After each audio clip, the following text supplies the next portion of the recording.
અને એક ફેશન થઈ ગઈ છે કે દીકરીને નથી ફાવ્યું ને તો માવતર કહી દે કે હાલો અમે છૂટા. આ ઘરની ધોરાજી, આ ધોરાજીથી મહેમાન આવી પાછળ એટલે કહી દઉં હે છૂટું ન પડવાનું હોય. આ તો વિધાતાના લેખ છે.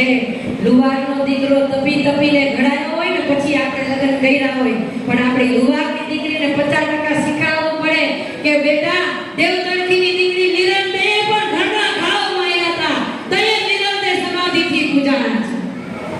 આપણે આપણા સમાજની જે મહાસત્યો છે એના દાખલા દેવાના અને રસોઈ તો બેટા કરવાની. ભલે તમારે નોકરી જોબ હોય, ફેશન હોય અથવા કોઈ ઇન્કમની તમારે કોઈ જરૂર હોય તો રાતનું સાસુમાએ કહી દેવાનું કે બેટા ચા ભાખરી કે શાક ખીચડી કે જે કંઈ ખાવું હોય ઉપમા તે બધું ઈ હું તને મદદ કરીશ, પણ બેટા આપણે બે સાસુ મળી વહુને કરીશું. જોજો તમારી વહુ તમારી દીકરી ન મળી જાય તો કહેજો. સાસુ એ સાસુ પણ ભોગવવાનું નથી અને દીકરીઓ પણ નહીં કહેવાનું કે આ સાસુ છે, નહીં સાસુ માં છે. માથી પણ પરી સાસુ છે. અત્યારે ઊંધું થઈ ગયું છે. વહુ છે એ સાસુ બની ગઈ છે, સાસુ છે એ વહુ બની ગઈ છે, તોય અલગ રહેવું છે. પણ આ વસ્તુ ન થાય એટલા માટે આપણે બધા અહીંયા ઉપસ્થિત થયા છીએ કે આપણા સમાજની અંદર ક્ષતિ શું છે. તમે તમારા આત્મા ઉપર એકવાર હાથ નાખીને પૂછજો કે મારી બધી વાત સત્ય છે કે નહીં.